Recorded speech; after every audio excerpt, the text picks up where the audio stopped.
Okay, so we are learning about okay, the third step, study the passage of scripture you decide to preach. Study. Okay, so the Bible is saying us that we need to study. Okay, it's a command. Okay, we are going to see.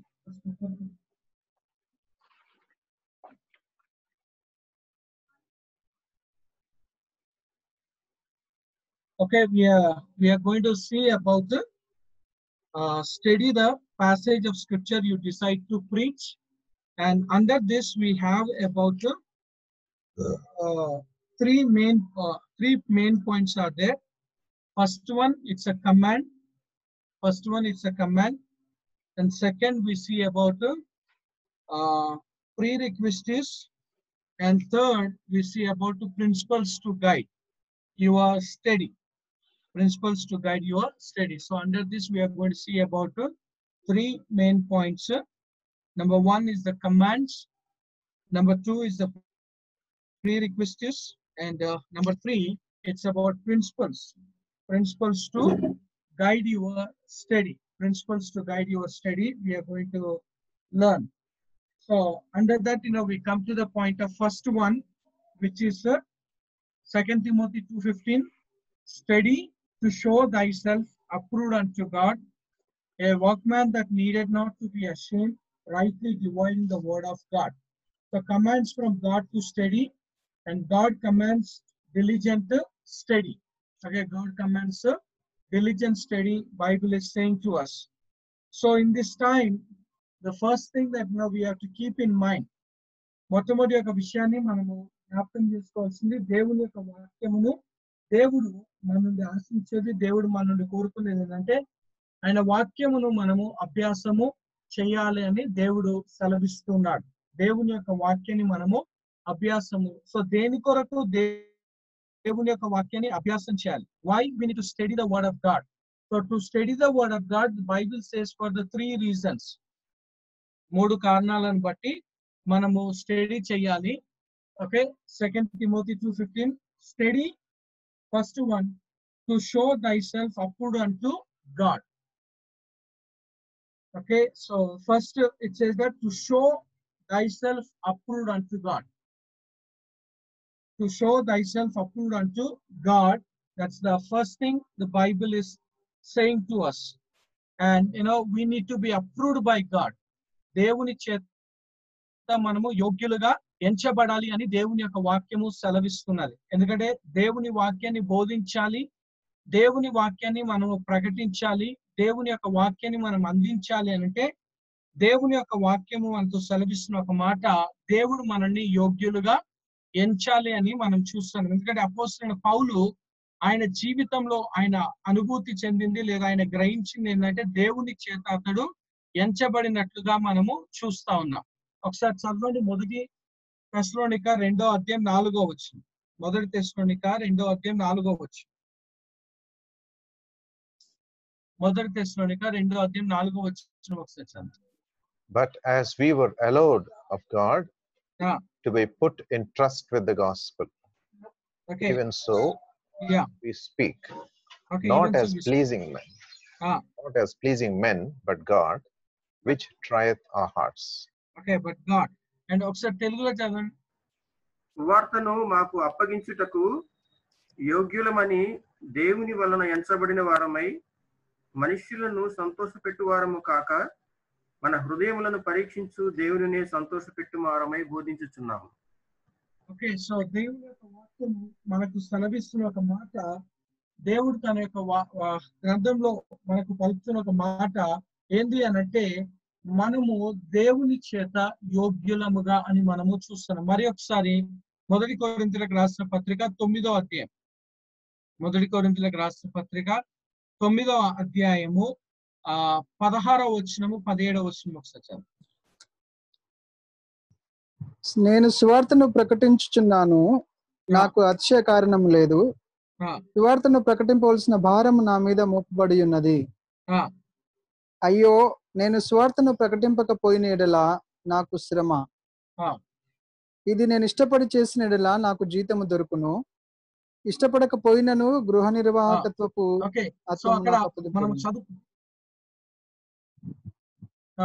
So దేవుని యొక్క వాక్యంలో మనం ఎందుకు study చేయాలి, మనం ఎందుకు study చేయాలి అనే వాక్యము మనతో సెలవిస్తున్న ఒక మాట, మనము దేవుని చేత యోగ్యులమని ఎంచబడాలి అని దేవుడు తన పరిశుద్ధమైన ఒక గ్రంథంలో మన గురించి దేవుని వాక్యము సెలవిస్తున్నట్లుగా మనము చూస్తా ఉన్నాం. మరి ఒకసారి 1 కొరింథీయులకు రాసిన పత్రిక 7వ అధ్యాయము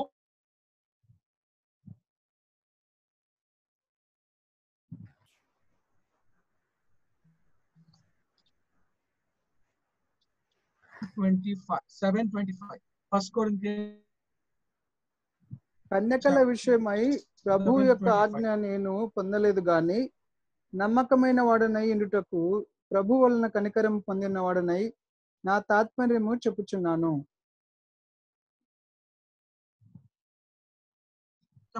చదవండి. ఇప్పటి ఇబ్బందిని బట్టి పురుషుడు తానున్న స్థితిలోనే ఇండుట మేలని తలంచుచున్నాను. భార్యకు బద్ధుడవ ఇంటివా, విడుదల కోరవద్దు. భార్య లెక్క విడిగా నుంటివా, వివాహం కోరవద్దు. అయినను నీవు పెళ్లి చేసుకొనినను పాపం లేదు, కన్యక పెళ్లి చేసుకొనినను ఆమెకు పాపం లేదు. అయితే అట్టి వారికి శరీర సంబంధమైన శ్రమలు కలుగును, అవి మీకు కలగకుండా వలనని కోరుచున్నాను. ఒక్క నిమిషం 25వ వచనాన్ని మళ్ళీ ఒకసారి. Now concerning virgins I have no commandment from the Lord, yet I give judgment as one whom the Lord in his mercy has made trustworthy. Okay, so trust వర్తీగా మనము చూస్తాము, అంటే యోగ్యునిగా, దేవుడు నన్ను యోగ్యునిగా, ఓకే, నమ్మకమైన వానిగా దేవుడు నన్ను చేసి ఉన్నాడు. సో అందుకనే మనము దేని కొరకు మనము స్టడీ చెయ్యాలి, ఓకే, దేని కొరకు మనము స్టడీ చెయ్యాలి అని అంటే దేవుని యొక్క వాక్యము మనతో సెలవిస్తున్న ఒక మాట, we need to study because we should be approved by God. వాక్యం అంటుంది మనం ఎందుకు స్టడీ చెయ్యాలి అని అంటే, a workman that needed not to be ashamed. Second, మనం ఎందుకు స్టడీ చేయాలి, that needed not to be ashamed, సిగ్గుపడనక్కర్లేని పనివానిగాను ఉండడానికి దేవుని యొక్క వాక్యాన్ని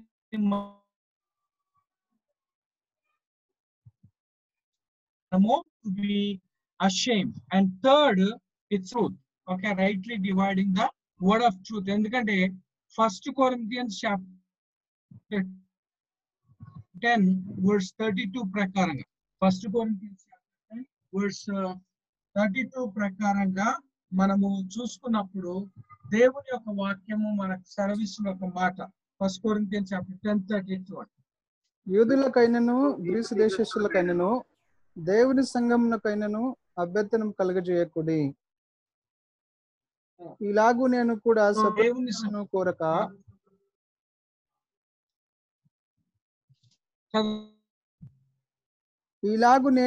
స్వప్రయోజనమును కోరక అనేకులు రక్షింపబడవలనని వారి ప్రయోజనమును కోరుచు అన్ని విషయములలో అందరినీ సంతోషపెట్టుచున్నాను.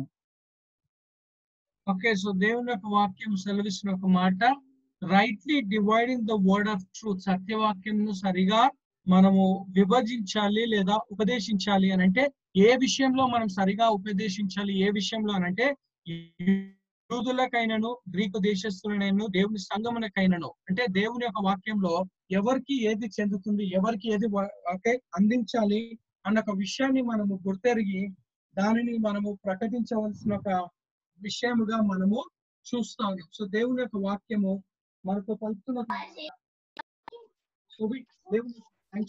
దేవుని యొక్క వాక్యము మనకు సెలవిస్తున్న ఒక మాట, దేవుని యొక్క వాక్యం మనకు సెలవిస్తున్నది. అందుకనే ఎందుకు మనము స్టడీ చేయాలి, అంటే దేవుని యొక్క వాక్యము 3 విషయాలు మనకు సెలవిస్తున్నది. ఒకటి, study to show thyself and approved unto God, దేవుని చేత యోగ్యులుగా ఎంచబడాలని. రెండోది, needed not to be ashamed, సిగ్గుపడనక్కర్లేని పనివాని.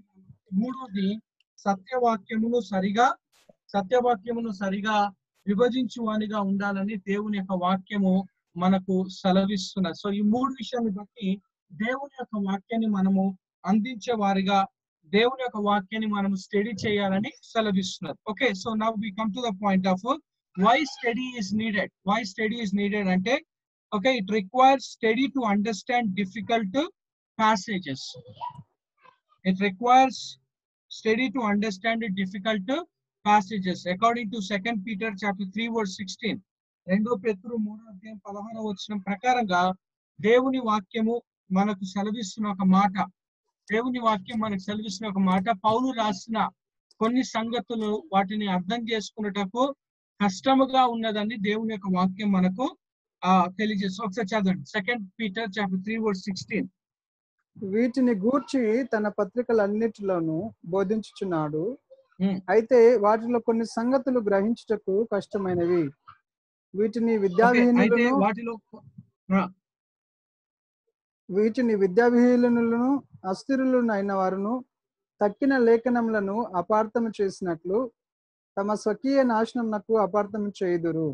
ఓకే, సో దేవుని యొక్క వాక్యం సెలవిస్తున్న ఒక మాట, లేదా దేవుని యొక్క వాక్యం అంతా పలుకుతున్న ఒక మాట ఏంది అనంటే, కొన్ని సంగతులు వాటిని గ్రహించుటకు కష్టముగా ఉన్నదని దేవుని వాక్యం మనకు సెలవిస్తున్నారు. సో అందుకనే it's coming to the point of why we need to study, because it is difficult to understand. The difficult passage ని మనం అర్థం చేసుకోవడానికి మనము ఈ యొక్క స్టడీ మనము చేయాలి. Second, it requires study to guard yourself from teaching error.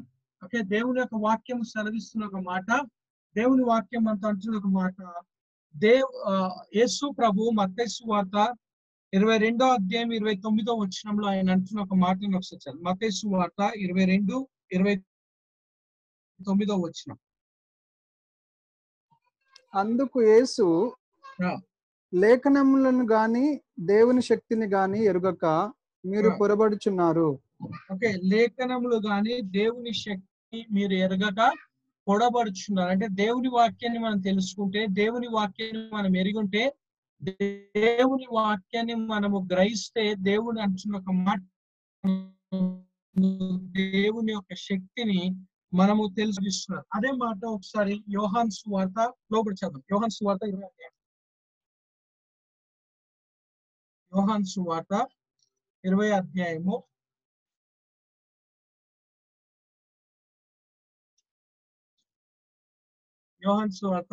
అధ్యాయము 9వ వచనం ఒకసారి చదువు.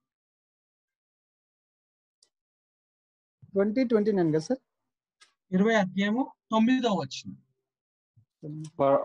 For as yet they did not know the scripture that he must rise again from the dead. Okay, yeah.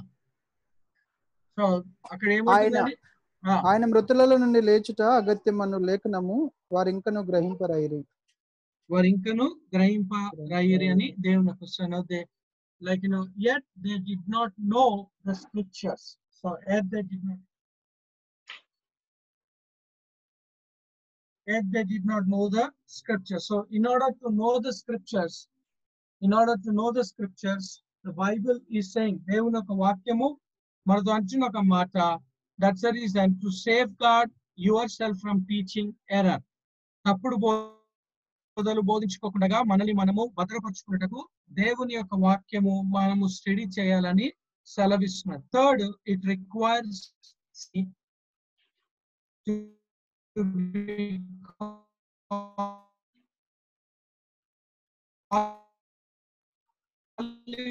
Study word. So దేవుని యొక్క వాక్యము సెలవిస్తున్న ఒక మాట మనము వాయిస్ కట్ అయింది సార్, మళ్ళీ రిపీట్ చేయాలి sentence. It requires study. Why study? So it's coming to the point of why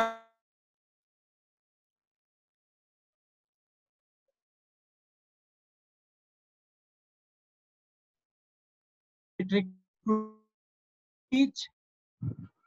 That's what the Bible is saying to us. It is to teach, because one of the important things that we see in the Bible, the God always teach. As a father, you need to teach. Bible says that you need to teach. Sir me voice కొంచెం break అవుతుంది బాగా. Okay, when we read Deuteronomy chapter 6, Deuteronomy chapter 6.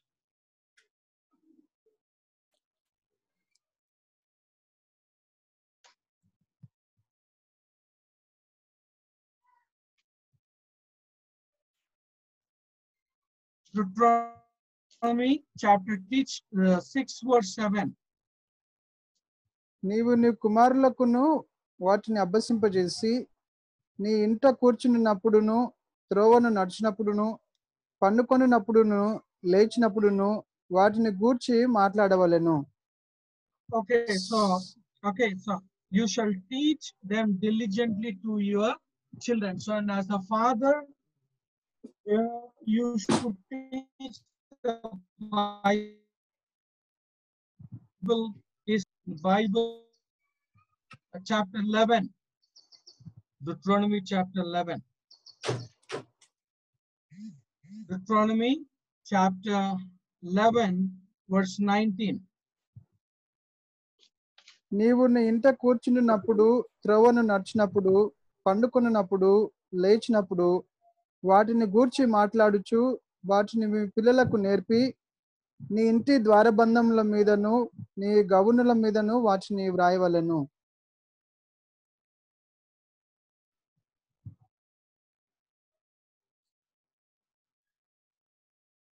Okay, so you know what it says that దేవుని యొక్క వాక్యము మనతో సెలవిస్తున్న ఒక మాట.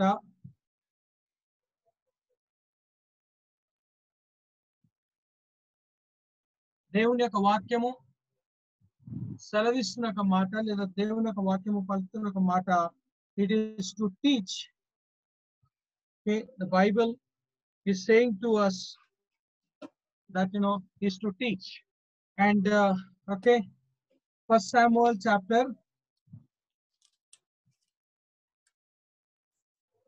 12 verse 23. నా మట్టుకు నేను మీ నిమిత్తము ప్రార్థన చేయుట మానుట వలన యెహోవాకు విరోధంగా పాపము చేసిన వాడినగుదును. అది నాకు దూరం అవును గాక. కానీ శ్రేష్టమైన చక్కని మార్గమును మీకు బోధింతును.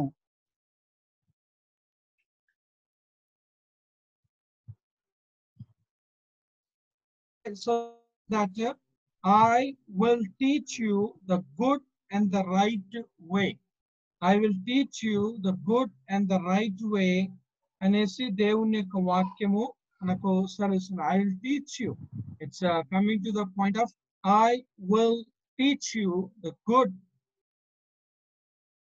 and the right way. So it's about teaching అనే దానిని మనము చూస్తాం. And again, when we come into the Psalms 34 verse 11.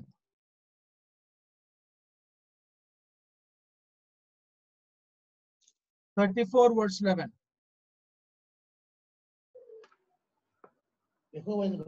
పిల్లలారా మీరు వచ్చి నా మాట వినుడి. యెహోవా యందలి భయభక్తులు మీకు నేర్పెదను. Okay, it says that I will teach you the fear of the Lord. And then Proverbs chapter 4. Proverbs chapter 4.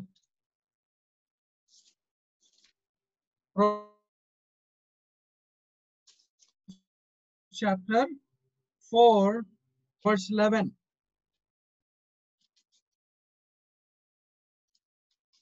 జ్ఞాన మార్గమును నేను నీకు బోధించి ఉన్నాను, యథార్థ మార్గములో నిన్ను నడిపించి ఉన్నాను. Okay, so దేవుని యొక్క వాక్యం మాట. Okay, I have taught you, నేను మీకు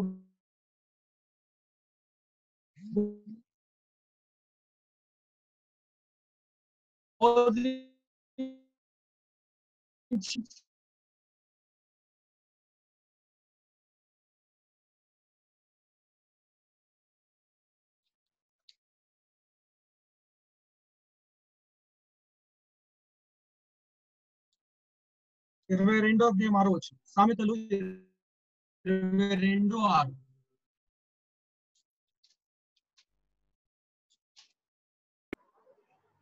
బాలుడు నడవవలసిన త్రోవను వానికి నేర్పుము, వాడు పెద్దవాడైనప్పుడు దాని నుండి తొలగిపోడు. Okay, so again, we see that teach. Bible says that teach to the end, that they may not depart, that they may not able to depart. So, and again, we come to the Matthew chapter 28. Matthew chapter 28, verse 20.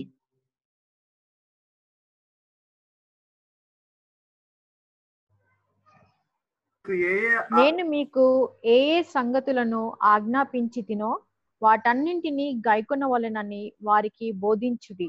ఇదిగో నేను యుగ సమాప్తి వరకు సదాకాలము మీతో కూడా ఉన్నానని వారితో చెప్పాను.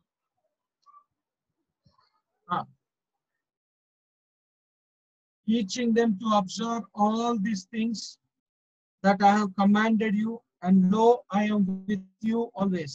So now teaching them to observe, teaching them to. Today, what I'm trying to say is that the Bible says that why we need to study.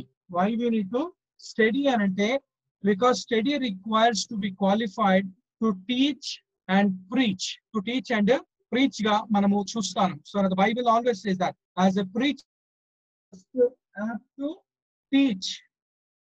As a preacher, we must have to teach the word of God, and as a preacher, we will be held accountable for everything we say.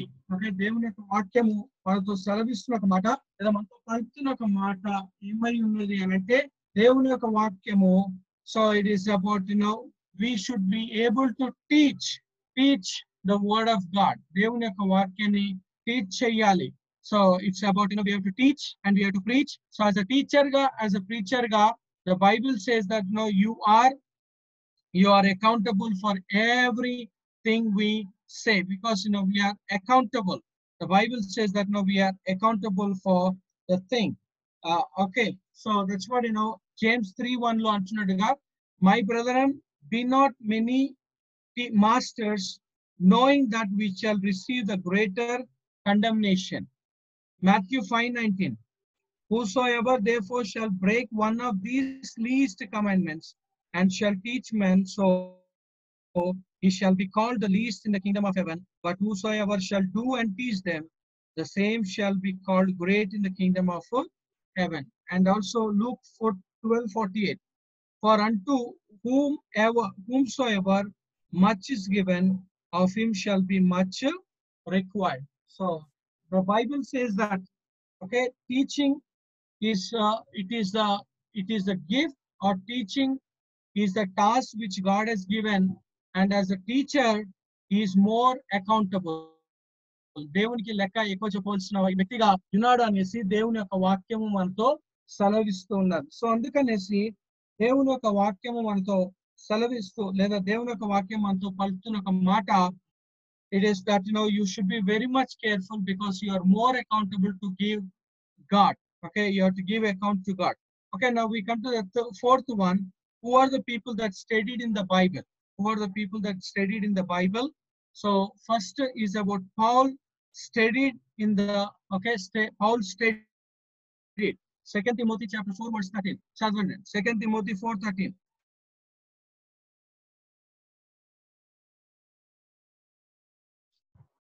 Second Timothy 4:13.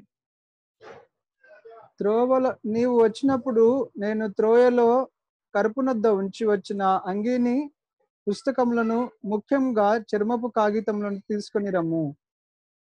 Okay, పుస్తకములు అని మనం అక్కడ చూస్తా ఉన్నాము. So అందుకనే పౌలు ఎందుకొరకు ఆ పుస్తకములు కావాలి, ఆ చర్మములు కావాలి అని అంటే, it is for the sake of స్టడీగా మనము చూస్తా ఉన్నాం. So we see in the Bible that there are 6 people. In the Bible that we see that there are 6 people who have studied. There are 6 people like Luke studied, and we see about Timothy studied, and we see about the Bereans studied, and we see about the Old Testament prophets. Old Testament prophets studied in 1 Peter chapter 1, 10 to 11, and Daniel chapter 9, verse 2. And also we see even angels wish they could study the mysteries of God's word. Even angels could study the mysteries of God's word. So it's about the 6 examples. Who are the people that studied? It's about Paul studied, Luke studied, Timothy studied, the Bereans studied, and Old Testament prophets studied, and even angels wish they could study. Now we come to the point of the prerequisites to guard your study. So దేవుని యొక్క వాక్యాన్ని చదివేటప్పుడు ఆ యొక్క వాక్యాన్ని చదివేటప్పుడు భద్రపరిచేది ఏంటంటే the first thing it said that always study for your own edification first. Okay, the very first thing it's coming to that, always study for your own edification first. Okay, second, Ezra chapter 7 verse 10 of chapter 7. Ezra chapter 7 verse 10.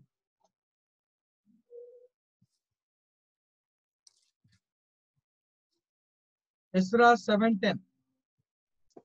Ezra యెహోవా ధర్మశాస్త్రమును పరిశోధించి దాని చొప్పున నడుచుకున్నటకును ఇశ్రాయేలుకు దాని కట్టడలను విధులను నేర్పుటకును దృఢ నిశ్చయము చేసుకొనెను.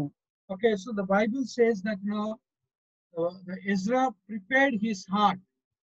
For what purpose he have prepared his heart? To seek the law of the Lord and to do it. And to do it ga manam chusta ante practical ga anna danini manamu chusta unnam. So the Bible says that always study for your own edification first. Don't study for the edification of others. Don't study for the edification of others. The Bible saying to us that we have to study for our. So don't just go to the scriptures to get a sermon. Your message will not impact others if it has not first impact you. So andukane it's coming to the point, దేవుని యొక్క వాక్యము సెలవిస్తున్న ఒక మాట, మొట్టమొదటిగా మన life, మొట్టమొదటిగా దేవుని యొక్క వాక్యము మన జీవితంలో మన యొక్క వ్యక్తిగత ఆత్మీయ యొక్క ఎదుగుదల కొరకు అభివృద్ధి పొందడానికి మనము దేవుని యొక్క వాక్యాన్ని చదవాలి. We need to study it for our own edification first, rather than giving to others. So it is not to prepare a sermon, but it is to prepare ourselves with the word of God. It is to prepare ourselves with the word of God. Okay, and the second one, be totally surrendered or yielded to the Holy Spirit to give you understanding. Second, be totally surrendered, yielded to the Holy Spirit to give you understanding. Bible is saying to us, దేవుని యొక్క వాక్యము సెలవిస్తున్న ఒక మాట, when we are studying the word of God, it's important for us that we need to surrender ourselves to the Holy Spirit, because according to the 1 Corinthians chapter 2, according to the 1 Corinthians chapter 2,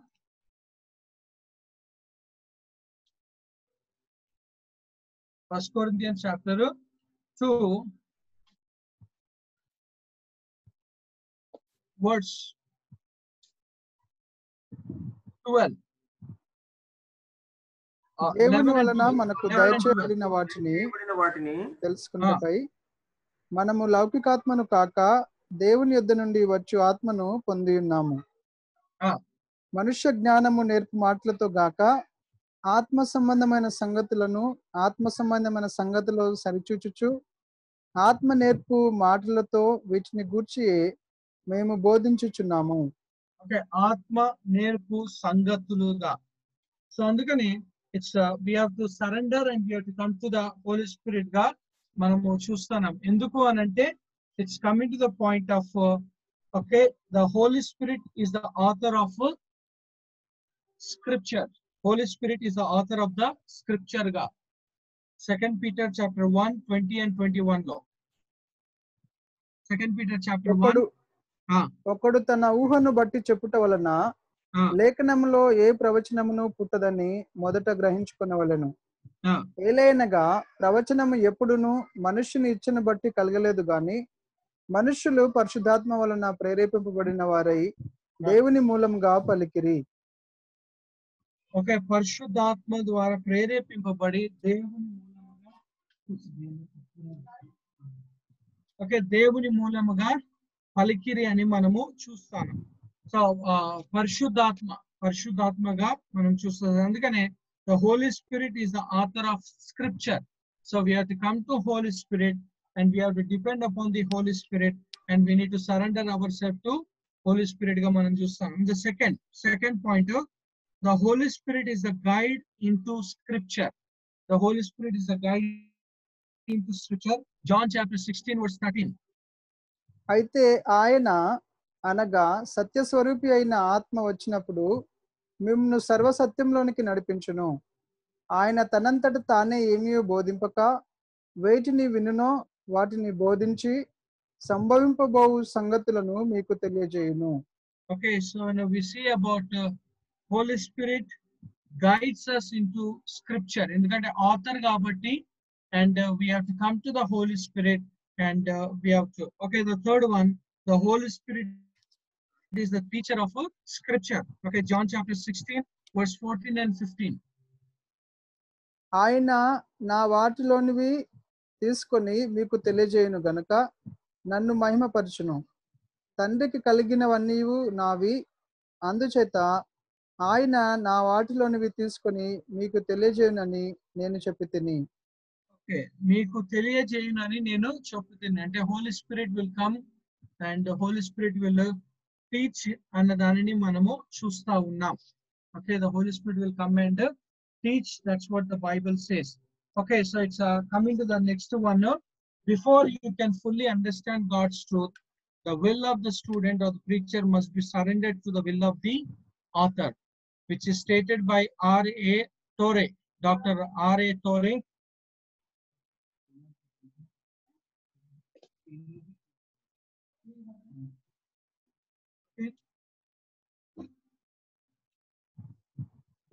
So it's coming to the point of before you fully understand God's truth, the will of the student must be surrendered to the will of the author. Okay, Devuni yoka author. So Holy Spirit is the author, and it is very important that we need to surrender to the will of the author instead of surrendering or instead of any other thing. Okay,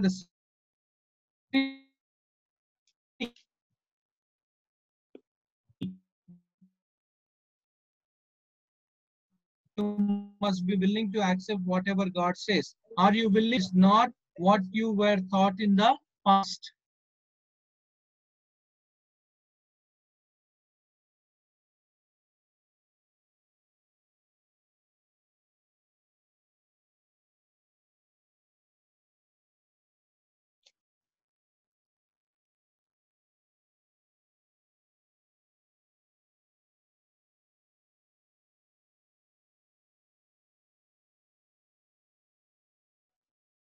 sir pause అయిపోయింది.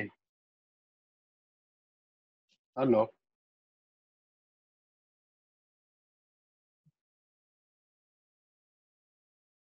Shanth. Okay, so that's what it says that ఎందుకనే దేవుని యొక్క వాక్యము మనము ఎప్పుడు కూడా నూతనమైన okay it is not that అరే మా పాస్టర్ ఇలా చెప్పాడు, లేకపోతే నేను ఒక పుస్తకంలో ఇలా చదివాను, లేకపోతే ఒక కమెంటరీ ఇలా సెలవిస్తుంది అన్నది కాదు. కానీ దేవుని యొక్క వాక్యం దానికి మనం వచ్చినప్పుడు it is very important that we have to come with to accept a new truth. Okay, and second, are you willing to accept new truth even though it contradicts what you once thought or even published? That's what willing to accept.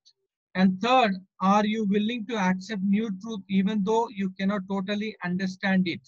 And okay, now the third one, we come to the principles. Principles to guide your study. Follow this essential 4 rules of hermeneutics. Hermeneutics ante endandi?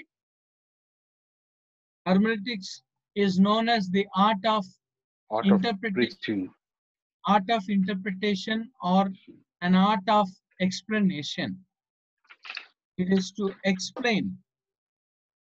It is to explain God's word. So hermeneutics follow this essential 4 rules of hermeneutics in order to interpret God's word correctly.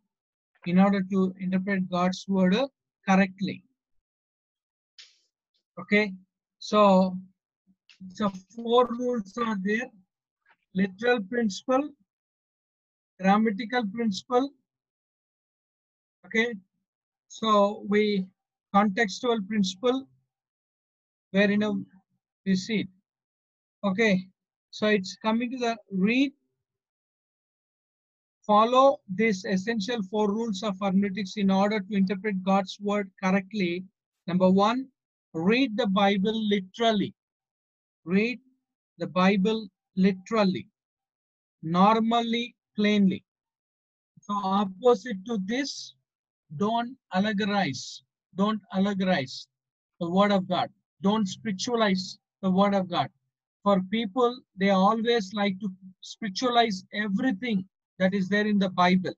Prati okkadani kuda spiritualize ga. Adi event e gavachu, person e gavachu, or any other things, they like to spiritualize. But the Bible says that always take the word of God literal principle. Literally ga unnadi. So that's what seek the natural and obvious meaning of a scripture. When we are studying the Bible, it is very important. When we are studying the Bible, it is very important for us that we need to seek the word of God naturally and obvious meaning of a scripture. Don't try to put your meaning. Don't try to put your your understanding, but rather understand what the Bible says. And second, pull out the meaning of the text. Exaggerate rather than putting your own ideas into the text. Okay, it's a pull out, because our work is to dig out from the scripture. దేవుని యొక్క వాక్యంలో నుండి మనం సత్యాలను బయటికి తీయవలసిన అవసరం ఉన్నది. దేవుని యొక్క వాక్యంలో నుండి విషయాలను మనము తెలియజెప్పవలసిన ఒక విషయంగా మనము చూస్తాము. ఎందుకంటే మన సొంత ఆలోచనలు బైబిల్ పెట్టేది కాకుండా బైబిల్లో నుండి మనము తీసుకోవాలి. బికాస్ దేవుని యొక్క వాక్యము ఒక బావి వంటిది. It's like well, we have to draw from it.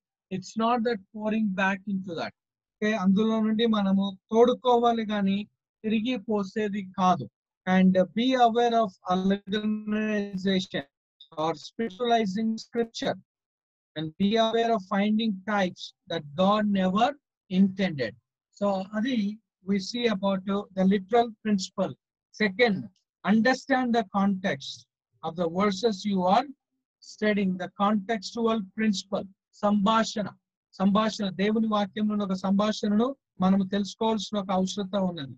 Seek to understand the author's flow of thought before the verse or verses you are studying, after the verse you are studying. పై వచనాలను కింది వచనాలను మనం చదువుకున్నప్పుడు, పై వచనాలను కింది వచనాలను మనం చూసుకున్నప్పుడు అవి మనకు సహకరిస్తాయి, మనకు నేర్పిస్తుంది దేవుని యొక్క వాక్యంలో ఉన్న ఒక సంభాషణ. రచయిత దేని కొరకు ఏ విషయం గురించి చెప్పాడు అనే దాని గురించి, దేని గురించి చెప్పాడు అనే దాని గురించి మనం తెలుసుకోవడానికి దేవుని ఇప్పుడు సందర్భం కదండి. కాంటెక్స్ట్ అంటే సందర్భం కదా. అవునండి, సందర్భము, సంభాషణ. సందర్భం ఇప్పుడు ఉదాహరణకు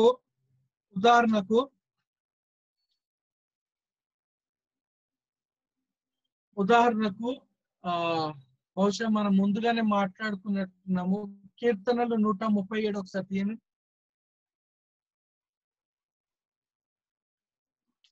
కీర్తనలు 137 9వ వచనం. నీ పసిపిల్లలను పట్టుకొని వారిని బండకు వేసి కొట్టువాడు ధన్యుడు. ఓకే, సో పసిపిల్లలను తీసుకొని, సో అక్కడ బండ ఉంది. ఆ బండ ఏందండి? యేసుక్రీస్తు ప్రభు. యేసుక్రీస్తు ప్రభు. కరెక్టా అది?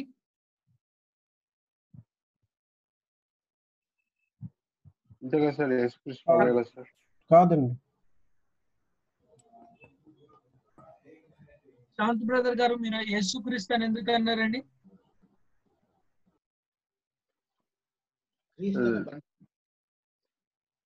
బండ క్రీస్తుకు చూపించారు కదా సార్. అంటే అక్కడి సందర్భం అక్కడ కాదు. వాస్తవంగా అయితే బండ అంటే క్రీస్తే గానీ అక్కడ రాసిన సందర్భం కాదు.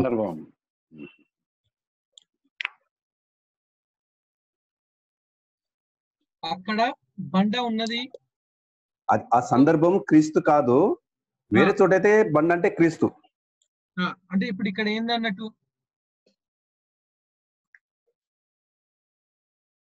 ఇక్కడ ఏందన్నట్టు గత 2 వారాల క్రితం చెప్పారు మొత్తం క్లియర్ గా, దాని గురించి వివరించారు. ఓకే, అదే అదే అదే అందుకనే సో వివరించినప్పుడు కూడా మళ్ళీ అదే జవాబు వచ్చింది. మర్చిపోయినట్టు అందుకనే సారీ సార్. ఓకే, సో అందుకనే మనము సంభాషణ అన్న దానిని మనము కంపల్సరీగా మనము చూడవలసింది అవసరం ఉన్నది. సో ప్రతిది కూడా మనము దేవుని యొక్క వాక్యంలో నుండి సంభాషించడము. ఇప్పుడు లైక్ చాలా మంది అపోస్తుల కార్యము 2వ అధ్యాయము 38వ వచనాన్ని కూడా తప్పుగా అర్థం చేసుకుంటారు. ఒకసారి చదవండి, అపోస్తుల కార్యము 2:38.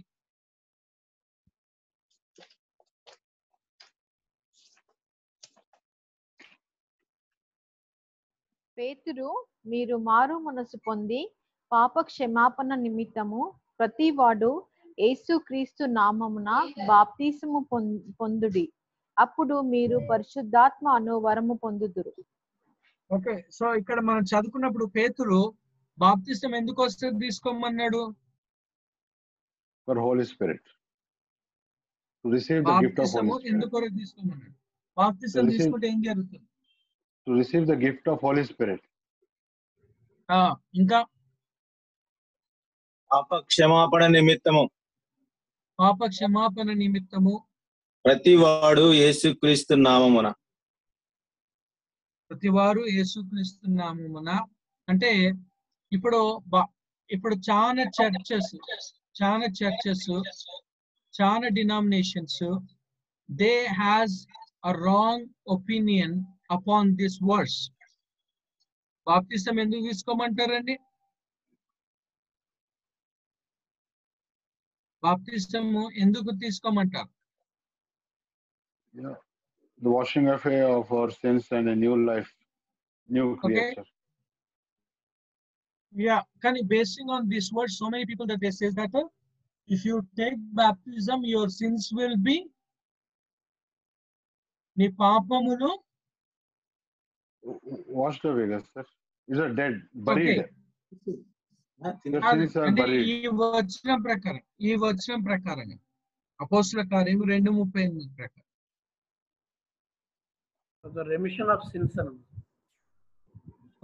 రెమిషన్ ఆఫ్ సిన్స్ అంటే బాప్తిసం ఎందుకు కొరకు తీసుకోవాలి?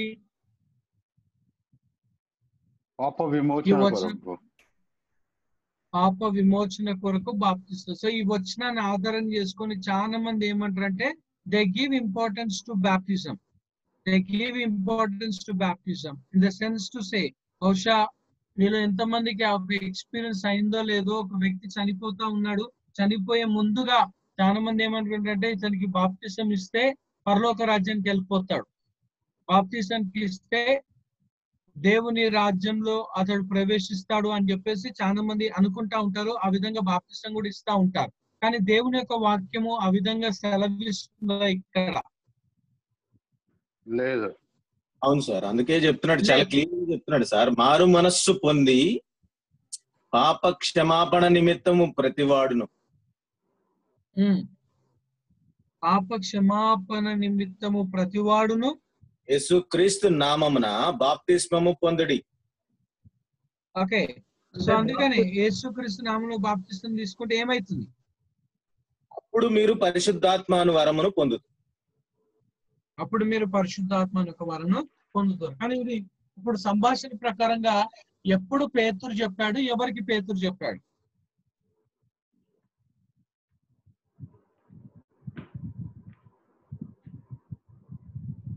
ఎప్పుడు పేతురు చెప్పాడు, ఎవరికి పేతురు చెప్పాడు? సంభాషణ ప్రకారం, కాంటెక్స్ట్ ప్రకారం. He is speaking to the Gentiles, or he is speaking to the who crucified God. And 36, therefore let all the house of Israel know assuredly that God has made this Jesus, whom you crucified, both Lord and Christ. So he's speaking to whom? Apostles, sir. Apostle is speaking to whom? Israel sir. Jews. ఇది Israel వంశమంతటియు రూఢిగా తెలుసుకునేవని చెప్పాను. Okay, so Israel తో మాట్లాడుతా ఉన్నాడు. yes yes అయితే మరి ఎందుకు దానికి చర్చికి తీసుకుంటారు?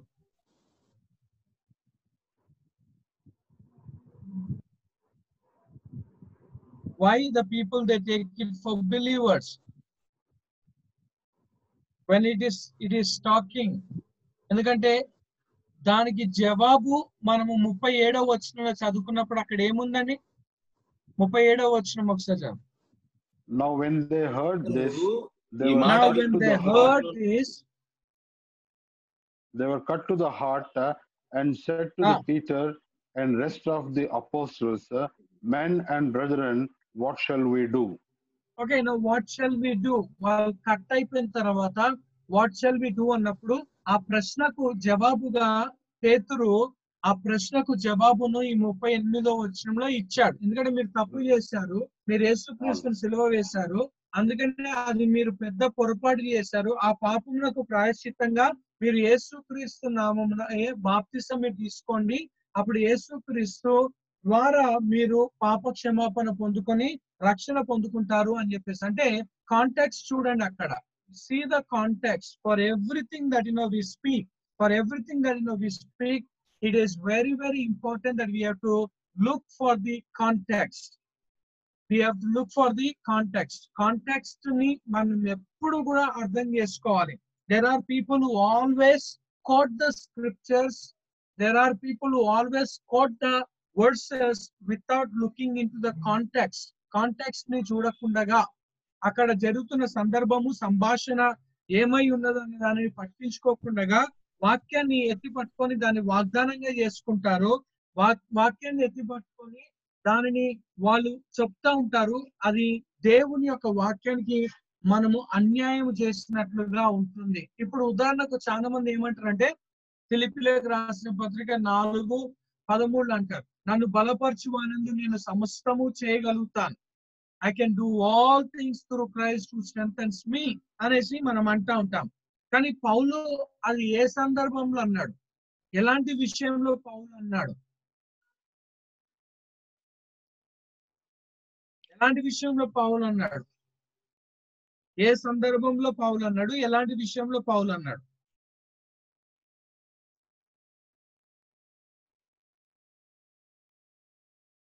Philippians 4:13. regarding the physical things, sir. Physical things. Regarding the physical things. Physical things. ఇంకా దీన స్థితిలో ఉండు నెరుగుదును, సంపన్న స్థితిలో ఉండ నెరుగుదును, ప్రతి విషయంలోను అన్ని కార్యములలోను కడుపు నిండి ఉండుటకును, ఆకలి కొని ఉండుటకును, సమృద్ధి కలిగి ఉండుటకును, లేమిలో ఉండుటకును నేర్చుకొని ఉన్నాను. నన్ను బలపరచువాని యందే నేను సమస్తమును చేయగలను. సో అందుకని అక్కడ కాంటెక్స్ట్ ప్రకారంగా పౌలు అంటే వచ్చి అయ్యా ఇది ఎలా సాధ్యం, నీకు ఎలా సాధ్యము, నువ్వు ఎలా ఉండగలుగుతావు, ఎలా నువ్వు చేయగలుగుతావు అన్నప్పుడు దేవుని యొక్క వాక్యము సెలవిస్తున్న ఒక మాట, దేవుని యొక్క వాక్యము పలుకుతున్న ఒక మాట ఏమై ఉన్నది అని అంటే పౌలు అంటున్నాడు ఆ కాంటెక్స్ట్ ప్రకారంగా.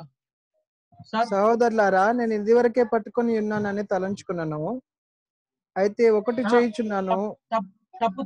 అది కాదు, 4 పదములు. నన్ను బలపరచువాని అందే నేను సమస్తమును చేయగలను. అయినను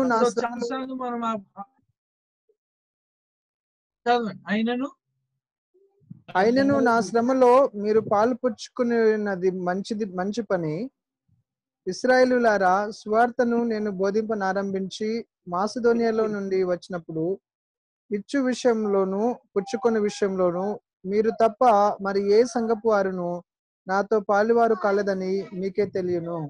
ఓకే, సో అక్కడ మనం చదువుకున్నప్పుడు పౌలు నన్ను బలపరచుమందు నేను సమస్తము చేయగలుగుతాను అన్నప్పుడు అది దేని గురించి పౌలు మాట్లాడుతున్నాడు అన్నప్పుడు ప్రకాష్ గారు అన్నట్టుగా అది దేవుని యొక్క వాక్యం సెలవిస్తున్నది.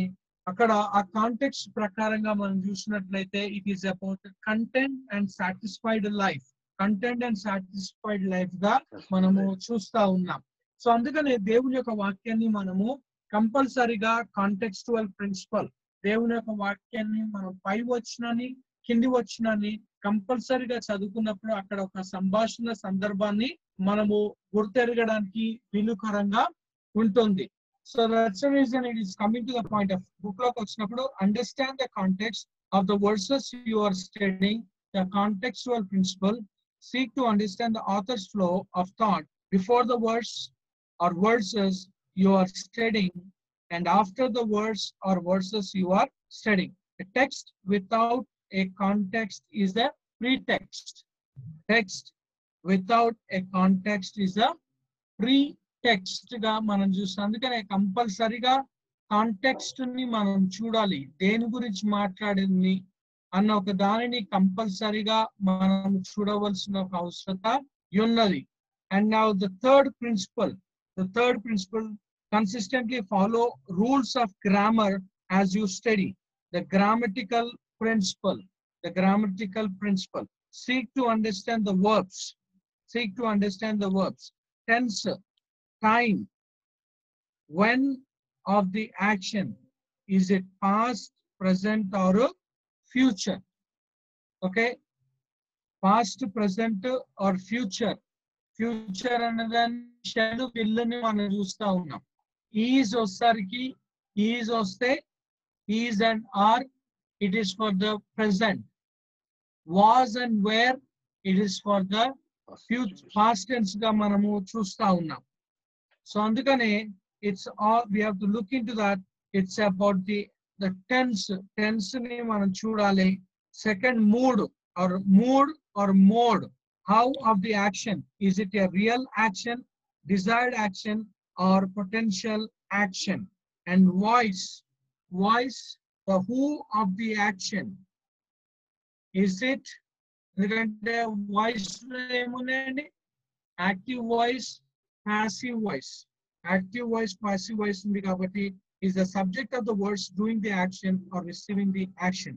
And second grammatical law, seek to understand the conjunctions. Are they coordinate or subordinate? Coordinating conjunctions, subordinating conjunctions. Study the definitions of Greek words in a Hebrew or Greek expository dictionary. So that's the reason we say we have to study of the language. ఎందుకంటే Bible అన్నది Hebrew భాషలో Greek భాషలో రాయబడి ఉన్నది కాబట్టి వాటి యొక్క original meaning ని వాటి యొక్క ఒరిజినల్ ఓకే డెఫినేషన్ ని లేదా original origin of the word ని మనం అర్థం చేసుకోవాలంటే it is very very important for us to go and learn or understand the definitions of the keywords, the definition of the keywords ni manam chudali. And the fourth one, use a method of diagrammic verses. Use a method of diagramming your verses. Block diagrammic method. Underline verbs and analyze them. Underline the verbs and analyze them ga manamu chusta unnam. అంటే దేవుని వాక్యం చదివేటప్పుడు ఏది ప్రాముఖ్యంగా అనిపించిందో దానిని మనము underline చేయవలసిన ఒక అవసరత ఉన్నది. And then analyse them. Analyse అంటే ఏంటంటే have a detailed study, have a thorough study గా మనం చూస్తాం. ఎందుకంటే దేవుని యొక్క వాక్యాన్ని మనం స్టడీ చేసేటప్పుడు we say that always we should be exact అనేది మనకు ఉండాలి. ఎగ్జాక్ట్ మీనింగ్ ని మనం తెలుసుకోవాలి, ఎగ్జాక్ట్ కాంటెక్స్ట్ ని మనం తెలుసుకోవాలి, ఎగ్జాక్ట్ రైటర్ ఎవరో మనం తెలుసుకోవాలి, ఎగ్జాక్ట్ సిచ్యువేషన్ ఏందో మనం తెలుసుకోవాలి, ఎగ్జాక్ట్ పర్పస్ ఏందో మనము తెలుసుకోవాలి. సో ఎగ్జాక్ట్ మనం తెలుసుకోవాలి, థరోగా మనం తెలుసుకోవాలి. It's like we should be thorough. Okay, exact ఉండాలి, థరో ఉండాలి అన్న దానిని మనము చూస్తాం. దేవుని వాక్యాన్ని మనము చదివేటప్పుడు it should be exact and thorough. And then we come to the next one, indent, subordinate or minor clauses or circle subordinated. Subordinated conjunctions, example that, because or etc. And adverbs, example when and as. Relative pronouns who or which. Example of a block diagram. So I can example immediately Romans chapter 12 verse 2. And be not conformed to this world. So be anadani underline conformed, but he be transformed. So conformed is the past tense, transformed is the past tense, and that he may prove what is that good and acceptable and perfect and the will of God. And the last principle we say about compare scripture with scripture as you study. The theological principle. The theological principle. Let scripture interpret scripture. That is very important for us, because for everything that we say, we need a support of scripture. For everything that we say, we need a support of scripture ga manamu chusta unnam. Because that is said by our Lord Jesus Christ. ప్రభు అయిన యేసుక్రీస్తు అన్నాడు. ఎక్కడండి? మత్తయి సువార్త 18వ అధ్యాయం. మత్తయి సువార్త 18వ అధ్యాయము 16వ వచనం.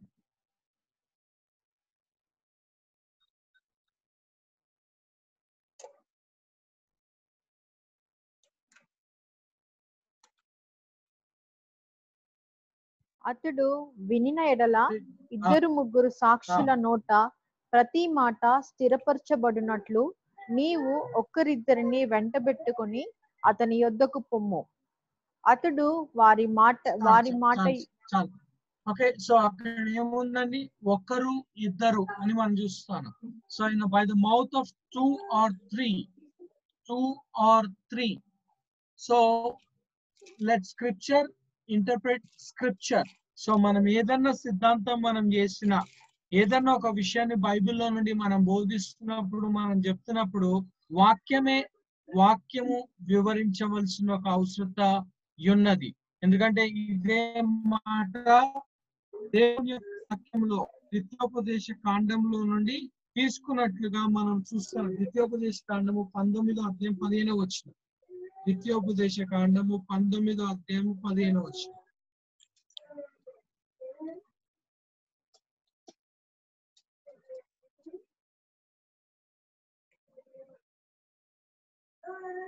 సమస్త పాపములలో ఏ అపరాధం వచ్చాయి? Deuteronomy chapter 19 verse 15. చదవండి. ఒకడు చేయు సమస్త పాపములలో ఏ అపరాధమును గూర్చియే గాని, ఏ పాపమును గూర్చియే గాని ఒక సాక్షి యొక్క సాక్ష్యమును అంగీకరింపకూడదు. ఇద్దరు సాక్షుల మాట మీద నాయనను, ముగ్గురు సాక్షుల మాట మీద నాయనను ప్రతి సంగతిని స్థిరపరచబడును. ప్రతి సంగతి స్థిరపరచబడును. ప్రతి సంగతి స్థిరపరచబడునని మనము చూస్తా ఉన్నాం. మళ్ళీ ఒకసారి 2 కొరింథీయులకు రాసిన పత్రిక 13వ అధ్యాయం 1వ వచనం. 2 కొరింథీయులకు రాసిన పత్రిక 13వ అధ్యాయం 1వ వచనం.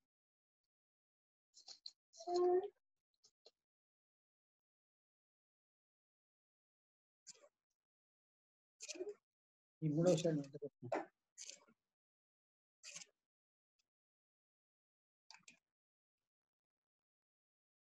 ఈ 3వసారి నేను మీ యొద్దకు వచ్చుచున్నాను.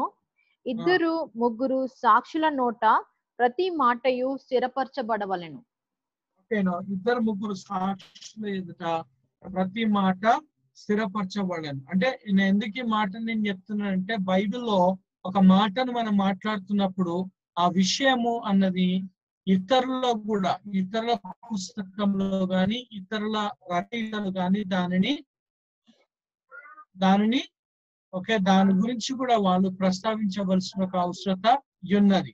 ఎందుకంటే ఒక్కదాంతో ఒక్క వచనంతో సిద్ధాంతాన్ని మనం చేయలేము. ఒక వచనంతో మనం ఒక టీచింగ్ ని ఎస్టాబ్లిష్ మనం చేయలేము. దానికి సపోర్టివ్ వర్సెస్, దానికి supportive things are very very important అని మనము చూస్తాము. అది చాలా important. Important is about let scripture interpret it self. Let scripture, లేఖనమునే అది ఎక్స్ప్లెయిన్ చేయాలి, వర్ణించాలి, వివరించాలి. లేఖనమే దానికి సాదృశ్యంగా ఉండాలి. లేఖనమే దానికి సపోర్ట్ చేయాలి. ఆ సపోర్ట్ లేదు అనంటే it's coming to the point. ఆ సపోర్ట్ లేదు అనంటే it's coming to the point of it's not the right thing గా మనము చూస్తా ఉన్నాం. And second, look at cross references in a good steady Bible. Use a concordance. రెండోది, అందుకనే లేఖనం సపోర్ట్ చేయాలంటే మనకు క్రాస్ రెఫరెన్సెస్, దాని గురించి ఇందాక నేను అన్నాను, మనము డైరెక్ట్ గా మత్తయి సువార్త 18:16 చదువుకున్నాము. అదే మాట మళ్ళీ ద్వితీయోపదేశ కాండంలో మనం చదువుకున్నాం.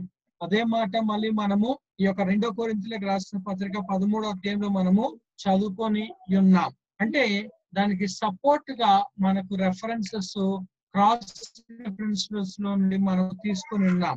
సో దేవుని యొక్క వాక్యం చదివిస్తున్న మాట, we have to study. Bible says that now we have to study. Why we need to study?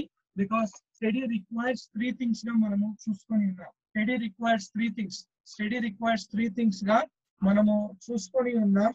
What are those 3 things అంటే, we have seen study requires to understand the difficult passages. Study requires to guard yourself from teaching error. Study requires yourself to be qualified to teach and preach God's word గా మనం చూసుకున్నాం. తర్వాత, who are the people studied? So we have seen 6 people that are mentioned in the Bible. Paul studied, Luke studied, Timothy studied, Bereans studied, and the Old Testament prophets studied, and even angels wish study the word of God గా మనం చూసుకొని ఉన్నాం. అయితే దేవుని వాక్యాన్ని study చేసేటప్పుడు మనము ముందుగా తీసుకోవాల్సిన ఒక జాగ్రత్తలు ఏమై ఉన్నాయంటే, మొట్టమొదటిగా always study for your own edification first.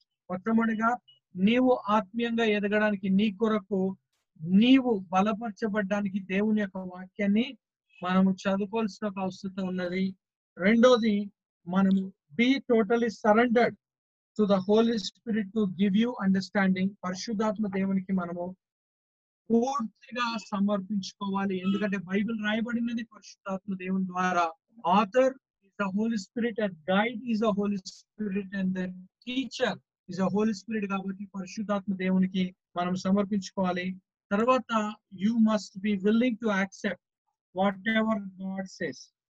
దేవుడు ఏం చెప్తున్నాడు దాన్ని అంగీకరించడానికి ఎప్పుడు కూడా సిద్ధంగా ఉండాలి, సిద్ధపాటు కలిగి ఉండాలనే దానిని మనము చూసుకొని ఉన్నాం. And then we have seen about the principles to guide your study. 4 principles ని, మొట్టమొదటిగా లిటరల్ ప్రిన్సిపల్ గా ఉన్నట్టుగా దేవుని యొక్క వాక్యాన్ని ఉన్నట్టుగానే తీసుకోవాలి. దాన్ని ఎప్పుడు కూడా మనం గా స్పిరిచువలైజేషన్ చేయొద్దు. We have to take it as as it is. Second, we have seen about context, contextual principles. సందర్భము సంభాషణ అక్కడ ఏమై ఉన్నదో దానిని మనము గుర్తు ఎరగాలి. అందరు మ్యూట్ లో పెట్టుకోండి. ఇమ్మాన్యుయల్ గారు మ్యూట్ లో పెట్టు.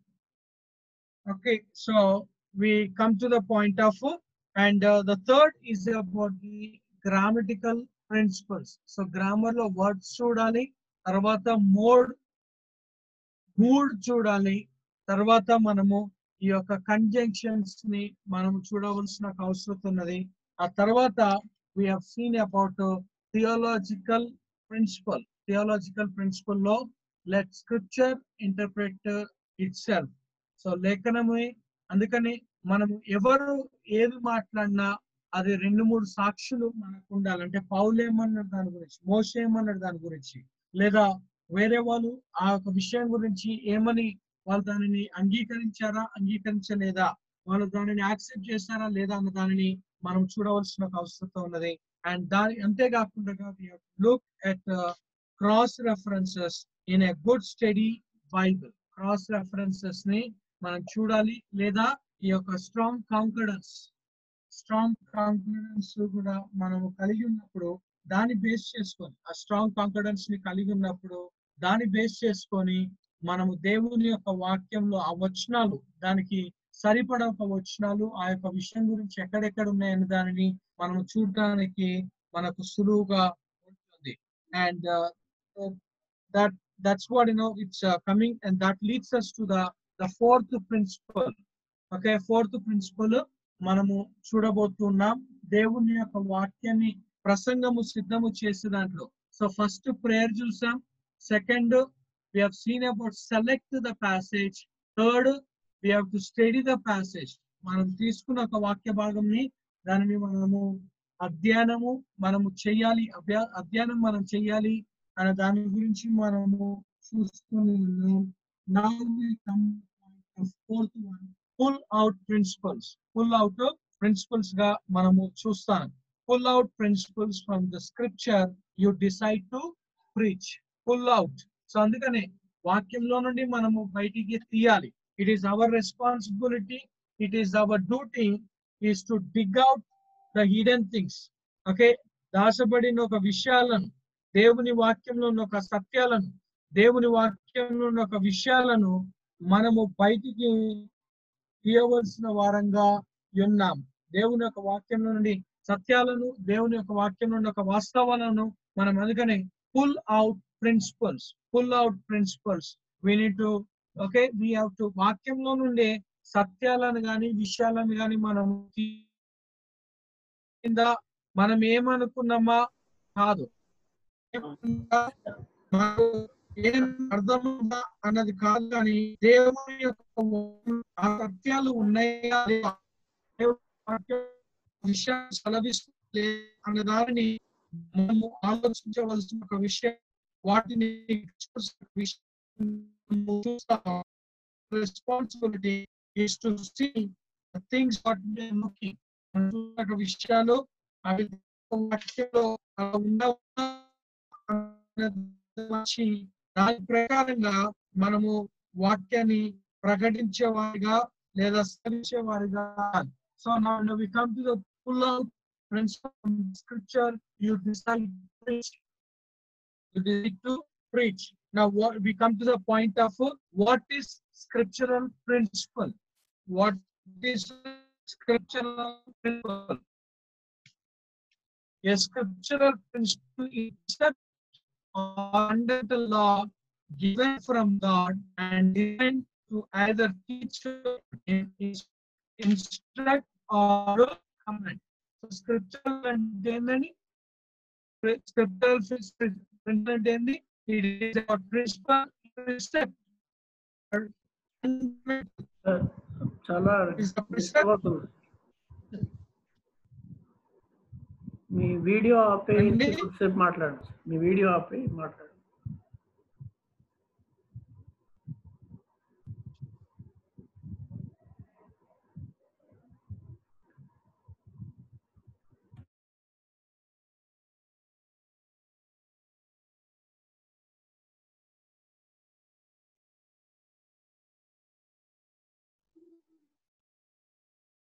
ఇప్పుడు వస్తుందండి? Is it clear now? ఇప్పుడు క్లియర్ గానే ఉంది సార్. కాకపోతే మీ వీడియో బ్లాక్ చేసి మాట్లాడండి. అప్పుడు కొంత నెట్ తగ్గుతుంది కదా, net usage. Okay. So now we come to the what is scriptural principle. So scriptural principle ante a scriptural principle. Scripture ante endandi? Basically what is scripture? Bible, లేఖనం. Okay, it's about writings. So basically it is the writings ga manam chustam. So the whole Bible is it's a writing ga manam chustam. Endukante 40 human authors, God have used the 40 human authors, and all these 40 human authors are coming from a Jewish background ga manam chusta unnam. Endukante దేవుని వాక్యము మొట్టమొదటిగా ఇవ్వబడింది ఎవరికి? దేవుని వాక్యం ఇవ్వబడింది ఎవరికండి? According to Romans chapter 3. Romans chapter 3 verse 1 and 2 ఒకసారి చదవండి. Romans chapter 3 verse 1 and 2. Romans chapter 3 verse 1 and 2.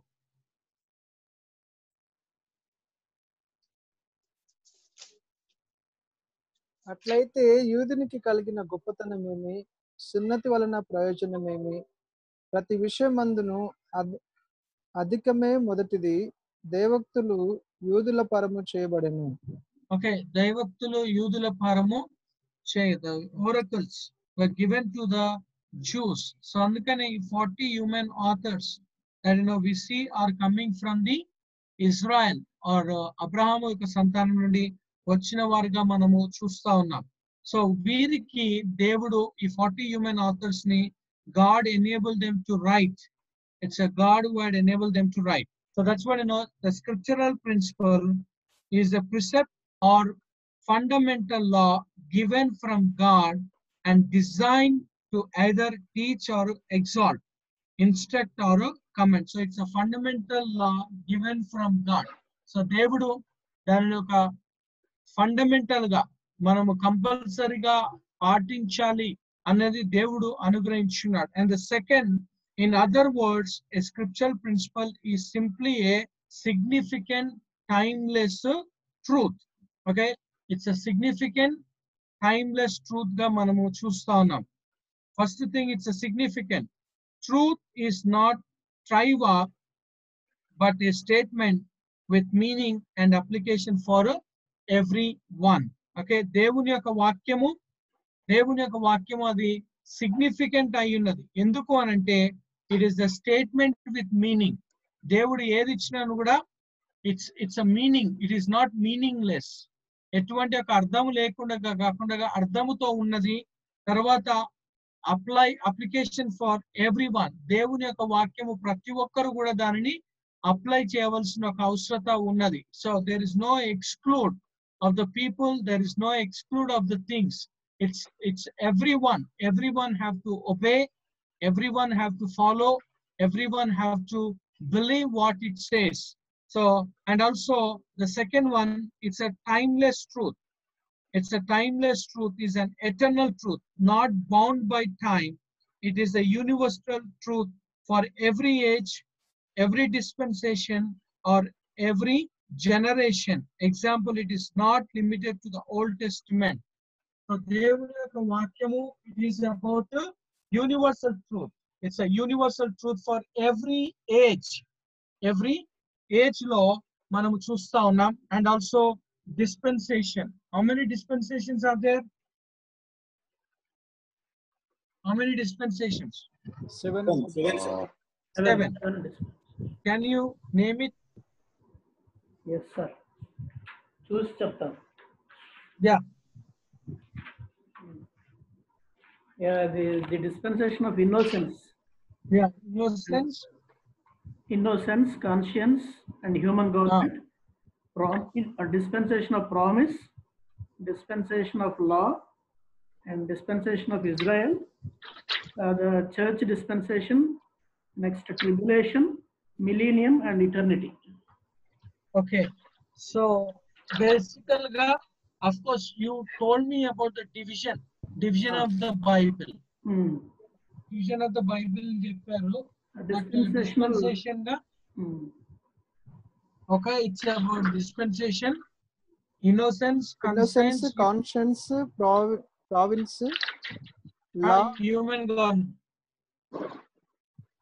Innocence, conscience, human government, law, grace, tribulation, and church age. So దేవుని యొక్క వాక్యము it's a timeless because it is not bound by time. దేవుని యొక్క వాక్యం అప్పుడే చెందుతుంది, అప్పుడే అది వర్తిస్తుంది, అప్పుడే వాళ్ళకే మనకు కాదు అన్నది లేదు. Okay, it's applicable to everyone, and also it is not bound by time. It is a universal truth for every age and dispensation and or generation.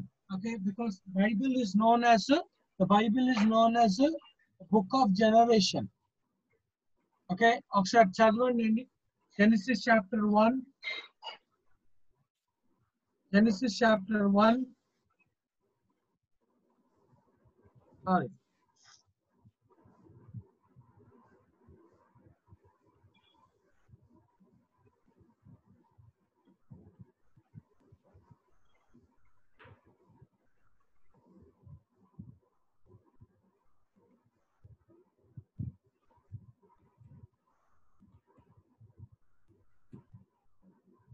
Okay.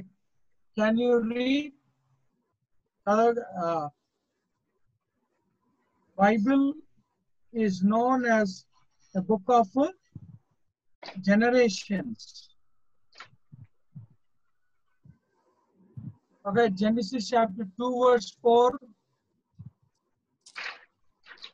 English lo ఒకసారి చదవండి. Genesis chapter 2 verse 4. Yeah, this is the account of the heavens and the earth when they were created in the day that the Lord God made earth and heaven. KJV. Yeah?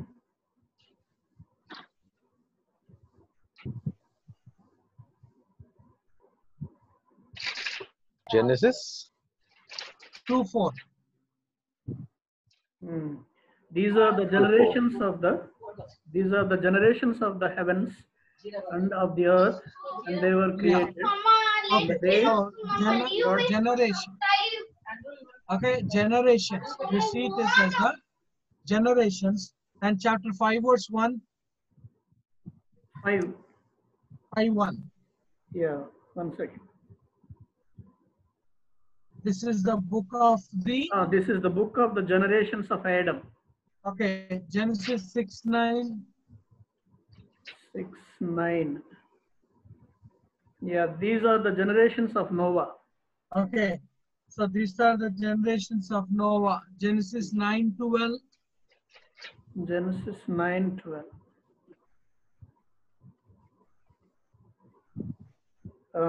Yeah. 9:12. See, and God said, "This is the token of the covenant which I make between me and you and every living creature that is with you for perpetual generations." Okay, so generations. Chapter 10 verse 1. Genesis 10:1. Now these are the generations of the sons of Noah: Shem, Ham, and Japheth. So that's what we see. The Bible is full. It's known as the book of generation. Okay, it's a generations ga manamu chusta unnam, and it's like Colossians chapter 1 verse 26. Colossians 1:26. Colossians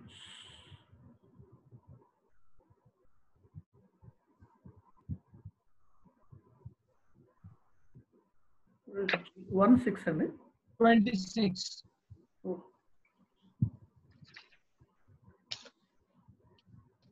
Yeah, even the mystery which had been hid from ages and from generations, but now is made manifest to his saints. So that's what we see. The Bible is known as a book of generations. Okay, it's known as the book of generations. Where we see. So it's from Genesis to Colossians. From Genesis to Colossians, we see almost 118 times, almost 118 times, we get this word generations. We get this word generations, generations, generations that we see. And okay, and First Peter chapter 2 verse 9. First Peter 2:9.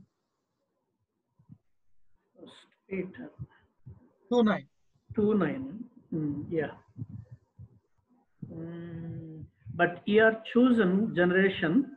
You are a chosen generation, a royal priesthood. Okay, Charlie. So you are a chosen generation. That's what Bible. It says that it's a timeless truth. It's a timeless truth because it is an eternal truth, not bound by time. It is the universal truth for every age, every dispensation, or every generation. It's every generation. So that's what we see about generation of creation. We see the generation of Noah. We see the generation of Adam. We see the generation of the church. We see all sorts of the generations that we see in the Bible. Okay, now we see about all sorts of the generations. That's what the Bible is timeless. It's a timeless. And okay, now the third one, it's a truth. It's a truth. And it is a trustworthy statement of fact. God's word, it is what? It is the trustworthy. The Bible is saying to us, it's the truth. It's a trustworthy statement of fact. It's a trustworthy statement of a fact where, we see about truth. Okay, it's coming to the point of truth because God is truth and God's word is truth. The Bible says that. God is a true God and his word. God is a true God and his word is a true word.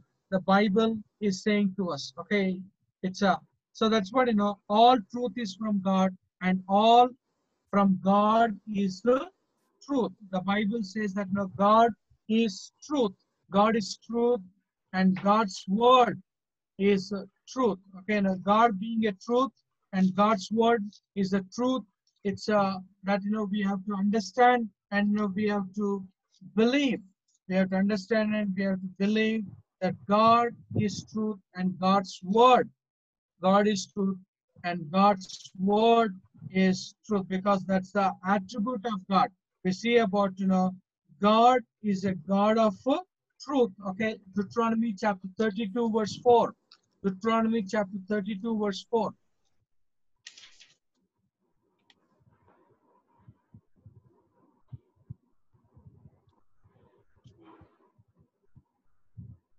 Deuteronomy 32 verse 4. He is the rock. His work is perfect. For all his ways are judgment. A God of truth and without iniquity, without injustice. Just and right is he. Yeah, a God of truth. The Bible says that he is a God of truth. And also in the Isaiah chapter 65 verse 16.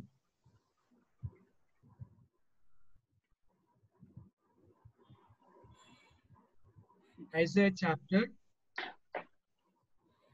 16. Yeah, 65. That he who blesseth himself in the earth shall bless himself in the God of truth. Okay, the God of truth is the God of truth. That's what it says that God is truth and God's word is truth. Psalms 119. Psalms 119 verse 160. Psalm 119 verse 160. Uphold me according unto thy word, that I may live, and let me not be ashamed of my hope. Psalm 119 verse Thy word is true from the beginning. Yeah. Thy word is true from the beginning. Okay, thy word is true from the beginning because God is true and God's word is truth. Okay, God is true అన్నదాన్ని Deuteronomy 32 verse 4 లో చూసుకున్నాం. Isaiah chapter Isaiah chapter 65 verse 16 లో మనం చూస్తున్నాం. And God's word is truth, because in Psalm 119 verse 160 says, and John 17:17. John 17:17.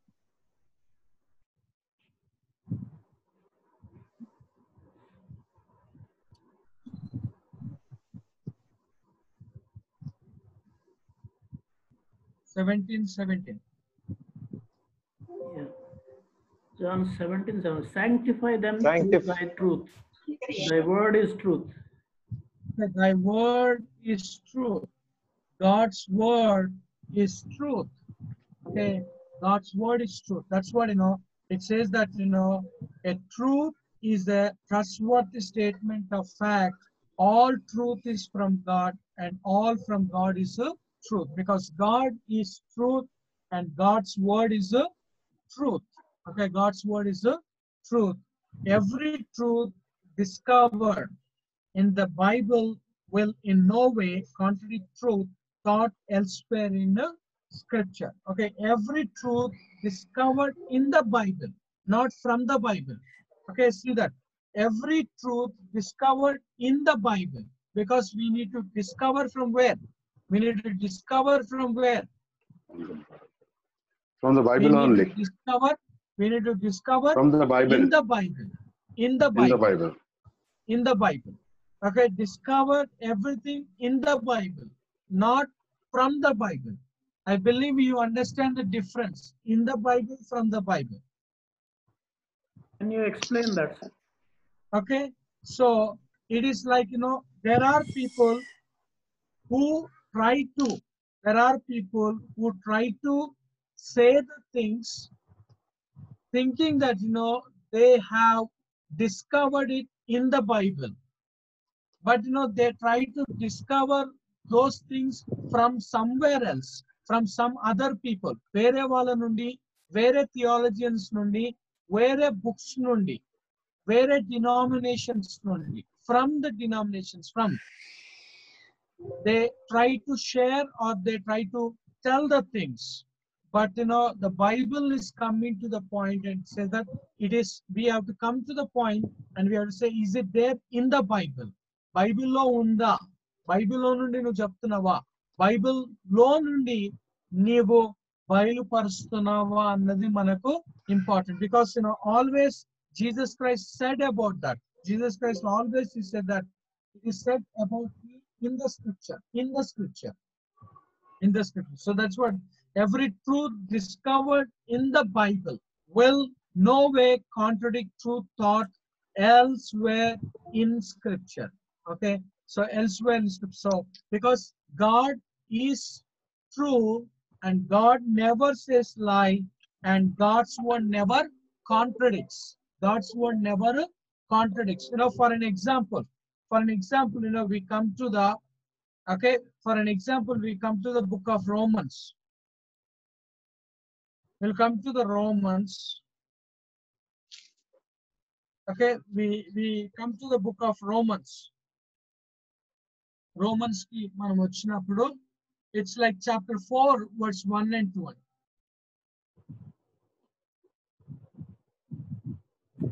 What shall we say then that Abraham our father as pertaining to the flesh hath found? For if Abraham were justified by works, he hath whereof to glory, but not before God.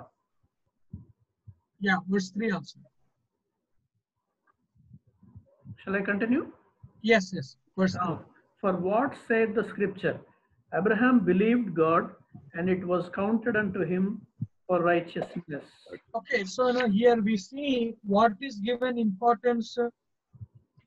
What is given importance when we, as we have read, it's a faith. Because Abraham justified by faith. Abraham justified by faith. Which means that, no works are given important. Works are not given important, but what is given important? Faith. Okay, it's given for faith. But, when we come into the book of James, yeah. When you come in the book of James. When we come into the when we come into the book of James, so in the chapter 2, James chapter 2 and verse 22. 22. Yeah. Seest thou how faith wrought with his works, and by works was faith made perfect. Yeah, 23. And the scripture was fulfilled which saith, Abraham believed God, and it was imputed unto him for righteousness, and he was called the friend of God. You see then how that by works a man is justified, and not by faith only. See that, how, some people that, they says that, is it contradict? Is it contradict? Why? Because the Paul, he gave importance to faith, and Abraham justified by faith. Abrahamu విశ్వాసము ద్వారా నీతిమంతునుగా తీర్చబడును అని చెప్పేసి అక్కడ ఉన్నది. ఇక్కడికి వచ్చేసరికి what is given importance and what is given? It's a works is given. Same statement, same words, same quotation, but the perspective is different. But perspective is different because justified by works. So there are people who comes to the point, and there are people who says that your Bible is contradicting to each other. So for that, what answer we will be giving? Aim answer is tam. If some people will ask us, what will be the answer that we give to them? So for that, we are saved by grace, not by works. But we are saved for good works. To do good works. We are saved for. But as a theologian, or as a people who knows the Bible, and we have to speak them with the dispensational way. Okay, we have to speak from the it's like the church is raptured. Then after church is raptured, what comes back again? As soon as the church is raptured, Israel will come back. Okay, Israel will come back. So again, for Israel, what is the essential thing? For them, faith plus works. For them, faith plus works are there. So it is not contradiction, but it is about what? Understanding the scripture. దేవుని యొక్క వాక్యాన్ని అర్థం చేసుకోవడం అన్నది important గా మనము చూస్తా ఉన్నాం. So that's what every truth discovered in the Bible will in no way contradict truth taught elsewhere in the scripture. So దేవుని యొక్క వాక్యంలో ఎప్పుడు కూడా కాంట్రడిక్షన్ ఉండదు, but there can be a contradiction by our lack of understanding. By our lack of understanding. That's the reason God's word is significant, God's word is eternal, or God's word is timeless, and God's word is truth. Okay, scriptural principles. Significant means what? Everything, every statement is with the meaning. దేవుడు ఏది కూడా సరదాగా, ఏది కూడా ఏదో రాయాలి అని చెప్పేసి రాపియలేదు, కానీ ప్రతి ఒక్కరు కూడా దేవుడు ఒక ఉద్దేశముతో, ప్రతి ఒక్కరు కూడా దేవుడు ఒక పర్పస్ తో, ఒక అర్థభావము కలిగి, అర్థముతో కూడిన విషయాన్ని దేవుడు బైబిల్లో రాపిచ్చి ఉన్నాడు. ఆ యొక్క విషయాన్ని మనము గ్రహించవలసిన అవసరత ఉన్నది. రెండోదిగా మనము చూస్తున్నట్లయితే, it's not only with the meaning, but even it is for application for everyone. That's the reason we always says that when we are reading of the Bible, దేవుని యొక్క వాక్యాన్ని చదివేటప్పుడు three things that we have to keep in mind. Three things that we have to keep in mind. The first thing that we have to keep in mind when we are studying the Bible, the first thing we have to keep in the Bible is about history. We have to go and see the history of it. Second, we have to see the doctrinal we have to see. Third, we have to see the spiritual or practical. Okay, spiritual or practical ga manam chudali. First, history, we have to see of the history. Second, we have to see the doctrine. When I say doctrine, we go into the dispensation, and from the dispensation that we have to see. And third, we have to see the spiritual or or practical, what I need to do, what God is expecting. That comes to the point of application. Okay, అందుకనే వాక్యాన్ని చదివేటప్పుడు, వాక్యాన్ని explain చేసేటప్పుడు, వాక్యాన్ని మనము బోధించాలనుకున్నప్పుడు we have to know its historical, we have to know the doctrinal, and we have to know the practical or spiritual. Okay, ఈ మూడు విషయాలు compulsory we have to go through this with each verse. The 31,175 verses ni compulsoryga we have to study, or we have to see with these three perspectives. We have to see with these three perspectives. We have to see historical, we have to see doctrinal, and we have to see spiritual or practical. Okay, we cannot say that okay, this is not for me. మనం అనలేము ఇది నా గురించి అంటలేదు, నా గురించి చెప్పలేదు అని కాదు.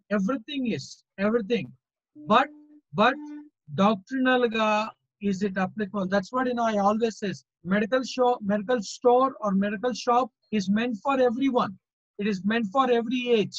It is meant for human beings, and also it is meant for every gender, and also it is meant for okay, but even it is for the animals kuda, pet dogs yani, pet animals kuda, you will get the medicine in that. But it doesn't mean that it is applicable. Medical shop ante is applicable to everyone, but it doesn't mean that all medicine is meant for you. You have to take the prescription. That's what practical, that's what the spiritual, that's what the doctrinal. We have to come to the point and we have to see మనం చూసుకోవాల్సిన అవసరత ఉన్నది. అది నిజంగా మన గురించి చెప్పబడుతుందా? దీంట్లో నుండి దేవుడు నేను ఏం చేయాలని ఆశిస్తున్నాడు, దీంట్లో నుండి నేను ఎలా నడుచుకోవాలని చెప్పేసి దేవుడు ఆశిస్తున్నాడు అన్న దానిని మనము గ్రహించుకోవాల్సిన ఒక విషయము ఉన్నది. So that's what we have to come to the point of the God's word, the scriptural principle. The scriptural principle is simply significant, timeless, and truth ga manamu chusta unnam. Even though it is God's word is almost 4,000 years.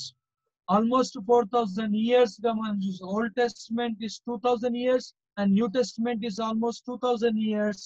It is 4,000 years ga unnadi. Appudunna technology ippudu ledu, appudunna oka equipments ippudu ledu, appudunnadi. Yes, whatever the things that we see in the world now has been said in the Bible, and the Bible is saying to us. So ప్రతి ఒక్కరు కూడా దేవుని యొక్క వాక్యంలో ముందుగానే సెలవించబడినట్లుగా మనం చూస్తాం. అందుకనే the principles of truth will pull out of scriptures are often referred to as the probable statements of facts. So దేవుని యొక్క వాక్యంలో నుండి మనము బయటికి తీసేది ప్రతిది కూడా it's a provable statements of fact. వాస్తవాలు ఉన్నది ఉన్నట్టుగానే మనము సెలవిస్తున్నాం. Now the second one, we come to the point of where can I draw principles from? Where can I draw principles from? Principles can be pulled out of all parts of the Bible. How many parts are there? How many parts are there? How many parts are there? Poetic, prophetic, historical. Yeah, I told 10 I said. I said 10. Pentateuch, One second. historical books. Pentateuch, historical books, poetical books, major prophets, minor prophets. General epistles, apocalypse. Yeah, gospel, historical poetical books. Yeah. Pauline epistles. Yeah, general epistles. Yes, sir. And General epistles, apocalypse. Pauline epistles, apocalypse. Yeah, so ala Bible lo 10 parts ga manamu chusa, and under that again I told under that there is a parts are there. When I say Pentateuch, 2 parts are there, first generation and second generation. First generation and historical books lo man chusukunnappudu historical books or prophetical books, wherein we see we got again divide pre-exile, exile, post-exile, pre-exile, post-exile, and exile. So చెరసాలకు పోయేదానికంటే ముందుగా చెరసాలలో ఉన్నప్పుడు, చెరసాల నుండి బయటికి వచ్చినప్పుడు, and that's the part that we see. Even Pauline epistles, where in Gospels we say synoptic gospel, autoptic gospel. Okay, historical book, chapter 2 to 7, chapter 8 to 13, chapter 14 to 28. Judea, Jerusalem, Judea, Samaria, and uttermost parts of the earth. And Pauline epistles, pastoral epistles, personal epistles, prison epistles. So it's a parts ka manamu chusta unna. So that's what it's coming to the point of where can I draw principles from?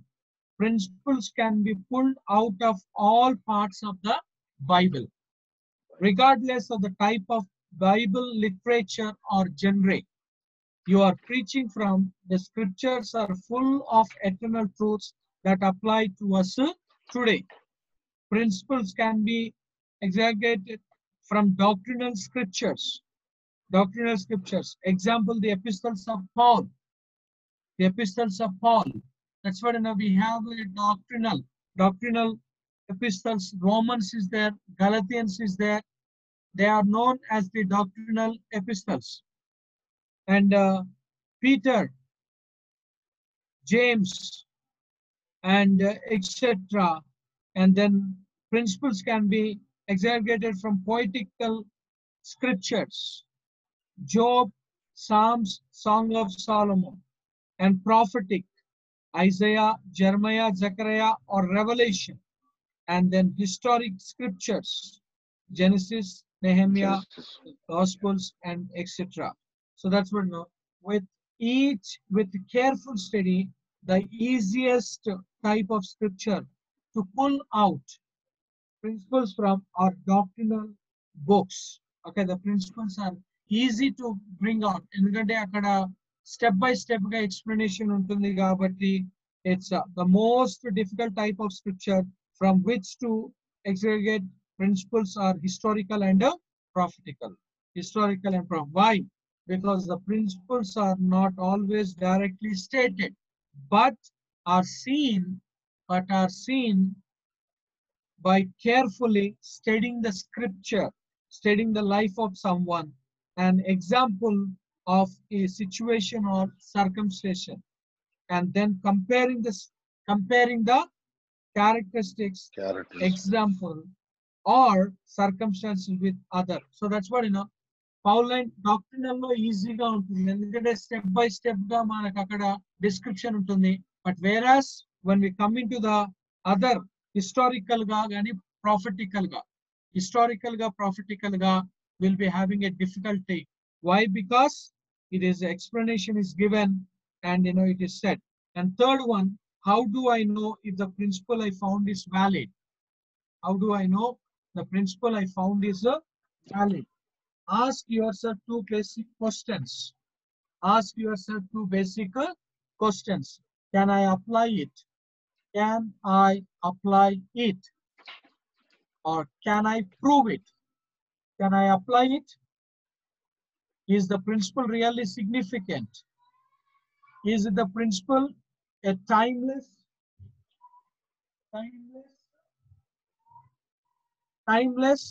and universal truth? Or is it historical fact that does not apply to me today? Of course, that's what I said. We have to go and see each verse in the Bible doctrinal ga mana chudali. Each verse in the Bible we have to see doctrinally. We have to see what the Bible says to us. Okay, what the Bible says doctrinal ga manamu compulsory ga manamu chudavalsina oka avasarata unnadi. Is the principle a timeless and the universe? And then can I prove it? All of the below questions must be answered in order to prove the principle you have studied. Can I prove it from the context? Because context law, we go for the historical, grammatical, and theological. Okay, can I prove it from context? Can I prove it grammatically? Can I prove it theologically? Comparing by scripture with the same principle found elsewhere in scripture. Being a preacher is like being a lawyer. Andukane annan. Basing on Deuteronomy chapter 31, basing on 2 Corinthians chapter 13, and basing on Matthew chapter 18, verse 16 prakaranga, you need the witness. You need a witness. You need the evidence. ఆ evidence గాని witness గాని ఉండాలి అని అంటే దేవుని యొక్క వాక్యము సెలవిస్తున్న ఒక మాట. It is like, you become a lawyer. ఒక lawyer, you must state a fact, then be able to back it up with the facts. Before you ever make a statement regarding a verse of scripture, ask yourself, can I really prove the point I am making? So అందుకని ఏ సిద్ధాంతం ముందుగా నేను దానిని రుజువుపరచగలుగుతానా లేదా అన్న దానిని మనం చూసుకోవాల్సిన ఒక అవసరత ఉన్నది. Okay, now we have to go and see about the statement, and then fourth one వచ్చేసి ఎగ్జాంపుల్స్ గా అది మీరు ప్రాక్టికల్ గా పర్సనల్ గా మీరు చదువుకున్నప్పుడు you'll be seeing. So today what we have learned two steps. Today we have learned two steps. ఒకటి స్టడీని మనము చూసుకొని ఉన్నాం. According to 2 Timothy chapter 2 verse 15, the Bible says that we have to study. So దేవుని యొక్క వాక్యాన్ని మనము ఎంచుకున్న వాక్య భాగాన్ని దానిని అధ్యయనము చేయాలి. రెండోది మనము నేర్చుకున్నాము ఆ ఒక వాక్య భాగంలో నుండి వాస్తవాలను సత్యాలను మనము బయటికి తీసి చెప్పాలి. సో దాంట్లో మనం చెప్పాలి అని అంటే we have to come to the point of historical గా doctrinal గా, and we have to go and see about the principles that has been mentioned.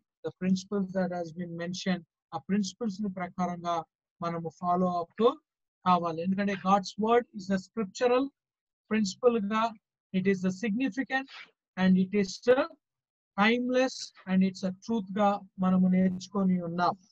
So when we come next week వచ్చినప్పుడు then there we will be learning about the fifth step of giving a topic to the passage ga manamu chustam. So any doubts of today's class?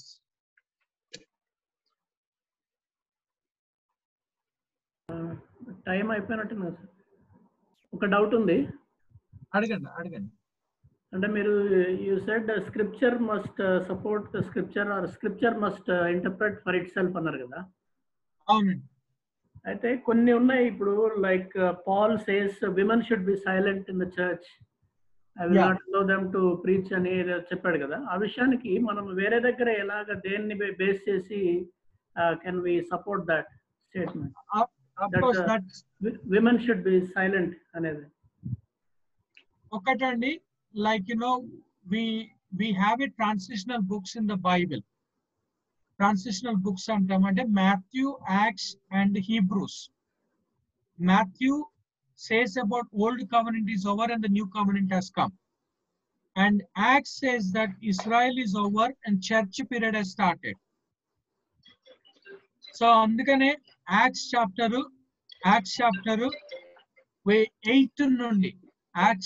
8 nundi we come to till the book of Philemon.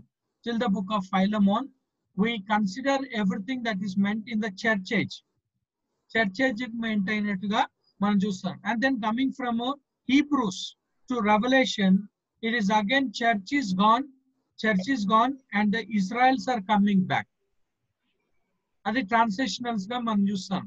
So అందుకనే it has been meant by Paul only. Twice in the Corinthians he said, and in the first Timothy lo kuda Paulu cheppaadu. Corinthians chapter 11 he meant, and then he meant in the first Timothy chapter 2 lo. So అందుకనే దాన్ని అది అంటే particular గా Corinthians కే చెప్పాడు కాబట్టి you cannot use it as an universal truth అన్నట్టుగా అందరికి ఇప్పుడు మనం దాన్ని అప్లై చేయలేమంటారు కదా. Okay, so అందుకనే అంటే it's not only to Corinth he said, even he said to Ephesus. ఎందుకంటే తిమోతి రాసింది ఎఫెసీ సంఘానికి. Because Timothy was a pastor at Ephesus. Okay. So two different places గా మనం చూస్తాం. సరే, ఇంకోటి చిన్నది, ఇందాక వాట్ ఈస్ స్క్రిప్చర్ ప్రిన్సిపల్స్ లో మనము 40 హ్యూమన్ ఆదర్స్ అన్నాం కదా, ఆల్ ఆర్ జ్యూస్. బట్ వెరాజ్ Luke is not a జ్యూ as for అది డిస్క్రిప్షన్ ఉంది. మీరు నెక్స్ట్ వీక్ గుర్తు చేస్తే ఐ విల్ సే, ఎందుకంటే టైం సరిపోద్ది అని డిస్క్రిప్షన్ కూడా. Thank you so much, I will definitely. Thank you. Yes. Okay. Okay, thank you so much, Ronald Wesley garu. Yeah, Simon garu అడిగింది is a theological concept. So ఇంకా మనము beginning లోనే ఉన్నాం కాబట్టి we have to see the more scriptures thoroughly in scientific theological view. Then we will understand what is the role women in the church. So తెలుసుకున్న తర్వాత మనము will feel very happy. So now I ask Radha Matthew Garu to close with prayer. అత్యంత కనికరం గల మా ప్రభువా, నిన్న నేడు నిరంతరం ఏకరీతిగా ఉన్న దేవానికి స్తోత్రం చెల్లిస్తున్నాం తండ్రి. అద్భుతమైన వాక్య సందేశాలను మాకు నువ్వు అనుగ్రహిస్తూ ప్రభా, ఇంత చక్కటి ప్రొఫెసర్స్ ను మాకు అనుగ్రహించినందుకు కూడా నీకు స్తోత్రం చెల్లిస్తున్నాం. మరి జయశంకర్ గారిని, ఆయన మరి అలాగే బిల్లి గారిని తండ్రి, మరి అందరు ప్రొఫెసర్స్ ను, మరి నాతో పాటు ఆశీర్వదించు. మరి నా విషయంలో అయితే ప్రభా, మరి నేను ఎంతో సిస్టమాటిక్ గా నేను నేర్చుకుంటున్నాను తండ్రి ఎన్నో విషయాలు. కనుక ఇంత చక్కటి బైబిల్ కాలేజీని నన్ను పంపించినందుకు నీకు స్తోత్రం చెల్లిస్తూ, మరి ప్రత్యేకంగా ఈ రోజు మరి రెనాల్డ్ వెస్లీ గారు తండ్రి అద్భుతమైన వాక్యము మాకు అందించారు ప్రభా. ఎన్నో నా డౌట్స్ క్లియర్ అయినాయి తండ్రి, నీకు స్తోత్రం చెల్లిస్తున్నాము. ఆయనను, ఆయన మినిస్ట్రీని, వాళ్ళ కుటుంబం ఆశీర్వదించమని.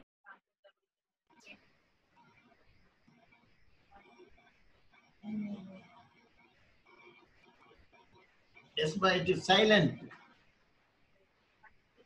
Left time then. Okay. Okay. Again. Say amen. Amen. Amen. Okay. Good night, sir. Thank you. Thank you, sir. Good night. Good night. Thank you.